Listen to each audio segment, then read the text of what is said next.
Welcome to Locked and Loaded Sports. It's time to lock in, load up, and win big.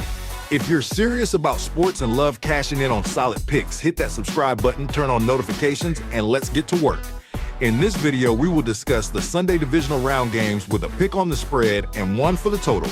That's 2 free picks per game, using a blend of historical data, advanced sports analytics, and real-world sentiment to deliver sharp and sometimes contrarian betting picks. Welcome to the Divisional Round preview, where we have a clash of generations and elements set for this Sunday at a frigid Soldier Field. The Los Angeles Rams bring the league's most explosive scoring offense into Chicago, but they do so with a massive question mark hovering over veteran Matthew Stafford. While he orchestrated a legendary heart-snatcher drive to beat Carolina last week, he is currently nursing a sprained index finger on his throwing hand. Statistics show that immediately following that injury, his accuracy plummeted as he missed 10 of his next 12 pass attempts. And now he must take that compromised grip into a forecast of 15 degrees with wind chills reaching well below zero. Historically, Stafford has struggled mightily when the mercury drops, posting a 1-9 record in his career during outdoor games featuring snow or significant cold, and a frozen football will only exacerbate the difficulty of a finger injury. The Chicago Bears, meanwhile, have transformed into the comeback kings of the NFC under quarterback sensation Caleb Williams, who just led his 7th fourth-quarter rally of the season to stun the Green Bay Packers. While the Bears' offense is less efficient than the Rams on a yards-per-point basis, they possess a significant advantage on the ground, where they average nearly 5 yards per carry. This rushing strength becomes the primary engine in January weather, especially as the Rams' defense just lost their primary coverage man, Witherspoon, to a season-ending injury.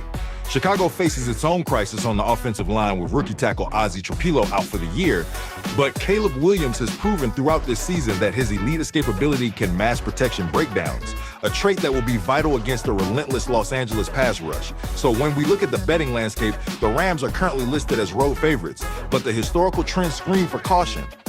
Los Angeles is just 1-4 against the spread in their last 5 trips to Chicago, and home underdogs of 4 or more points in the playoffs have been remarkably resilient over the last several decades. While the Rams are the more polished team on paper, the combination of a freezing environment, Stafford's damaged throwing hand, and the Bears' dominant home field momentum suggests a razor-thin margin. Caleb Williams has already shown he is unfazed by the Chicago winter, while the Rams are a high-flying operation that tends to lose its rhythm in the tundra. In a game where every possession will be a battle against the wind and the cold, I expect the Chicago Bears to lean on their superior rushing attack and the magic of Caleb Williams to keep this within a single possession. The Rams may have the championship pedigree, but the elements and the injury report favor the home team in this spot. We are predicting a one-score game that comes down to the final whistle. We are getting locked and loaded with the Bears to cover. Leave a comment with your favorite divisional round picks. It helps our channel out in a big way. Thank you so much. When we turn our attention to the total points for this high-stakes showdown, we are essentially looking at a battle between 2 high-powered offenses and the brutal reality of a Chicago winter. There's a compelling case for the over, primarily because both teams have shown a complete inability to stop the bleeding on the defensive side of the ball lately. The Los Angeles Rams are coming off a game where they allowed 31 points to a struggling Panther squad, and they enter this weekend without their top cornerback, Witherspoon. Meanwhile, the Chicago Bears defense just surrendered 27 points to Green Bay and lost their emotional leader, linebacker TJ Edwards, to a broken leg. In the modern NFL, when 2 elite playmakers like Matthew Stafford and Caleb Williams see depleted defensive units, the scoreboard usually lights up regardless of the temperature. Furthermore, the Rams have seen the total go over in 5 consecutive games, averaging a staggering 31 points per contest over the last month. However, the case for the under is built on the physics of the game and past playoff trends that are hard to ignore. We are looking at a forecast of 15 degrees with 16-mile-per-hour winds, a combination that has historically acted as a point killer in the postseason. Statistics show that when wind speeds exceed 15 miles per hour, passing efficiency drops by nearly 10% and field goal success rates plummet, especially on attempts over 40 yards. Matthew Stafford is dealing with a sprained index finger, and trying to grip a frozen, rock-hard football with a damaged hand is a recipe for short hop passes and stalled drives. Additionally, dome teams like the Rams are just 1-14 in the playoffs when playing outdoors in temperatures below 40 degrees, often seeing their high-flying track meet offenses grind to a halt in the sludge and cold of a grass field. When you weigh these factors, the offensive potential of these teams feels inflated by the early season numbers they put up in perfect conditions. While both defenses are vulnerable, the weather serves as a natural defensive coordinator that will likely prevent this from becoming a shootout. Historical data for games played below 20 degrees shows an average scoring reduction of 8%, which would shave nearly 5 points off the projected total.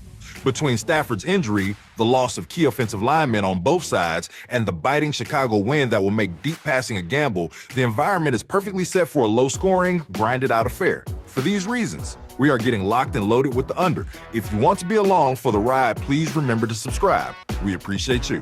In a postseason that has already defied expectations, we are set for a heavyweight collision in Foxborough as the New England Patriots prepare to host the red-hot Houston Texans. The Patriots enter this matchup as small home favorites, largely on the strength of a defense that looked absolutely impenetrable in their 16-3 dismantling of the Chargers last weekend.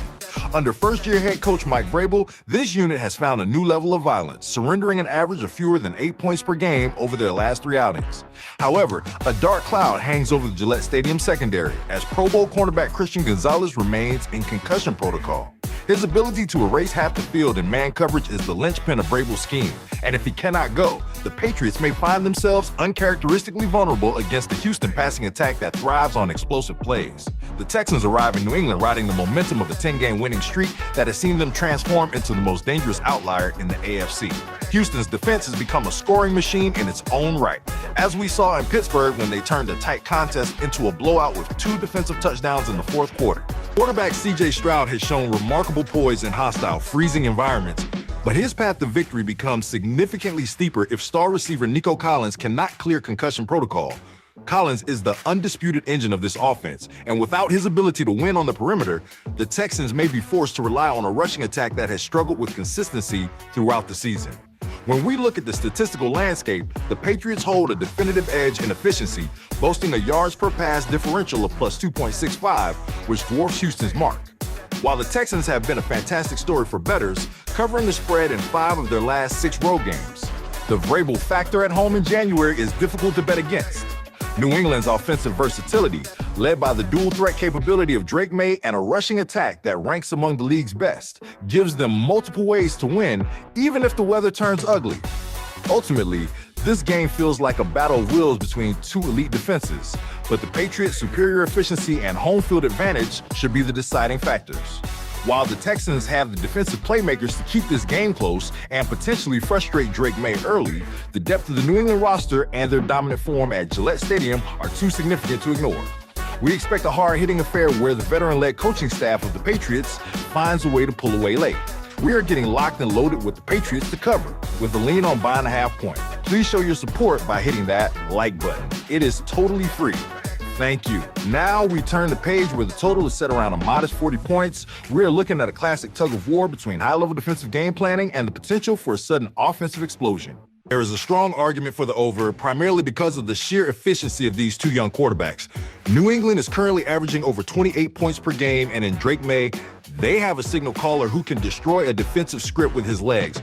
On the other side, C.J. Stroud has shown a masterclass in ball placement, and if either star receiver Nico Collins or cornerback Christian Gonzalez is ruled out, it creates a massive explosive play vacuum that both coordinators are savvy enough to exploit. Historically, when these 2 franchises meet in New England, the over has hit in 6 of their last 8 games, often soaring past the projected total as they trade blows in the crisp January air. However, the case for the under is built on the statistical reality that we are watching the 2 premier scoring defenses in the AFC. Houston enters as the #1 ranked scoring defense in the league, while New England sits at number 3, and both units are coming off wildcard performances where they allowed a combined 9 points to 2 of the most dangerous quarterbacks in football. Mike Vrabel and Nico are defensive architects who specialize in taking away a team's primary weapon, which could turn this into a game of punts and field goals played between the 20-yard lines. Furthermore, the forecast calls for temperatures hovering near 33 degrees with a slick playing surface at Gillette Stadium, conditions that naturally favor a conservative ground and pound approach over a high-risk passing attack. When you look at the recent form, Houston's defense has been an absolute brick wall, allowing them to trend toward the under in 13 of their last 19 games. While the Patriots have the offensive firepower to put up a big number, they proved against the Chargers that they are perfectly comfortable winning an ugly defensive struggle if that is what the game dictates. With 2 elite defenses that specialize in preventing red zone touchdowns, every trip inside the 20-yard line is likely to result in 3 points rather than 7. Ultimately, while the history of this matchup suggests a shootout, the current versions of these teams are defined by their defensive identity and discipline. The pressure of the divisional round, combined with the freezing temperatures and the tactical brilliance of two defensive-minded head coaches, points toward a low-scoring chess match. We are getting locked and loaded with the under. That wraps up another breakdown here on Locked and Loaded Sports. If you enjoyed the content, make sure to hit that like button, subscribe, leave a comment, and turn on notifications so you never miss out on the latest sports analysis and betting insights. More picks, more locks, and more action is coming your way. That's all for now. Stay sharp, stay ready, and get locked and loaded.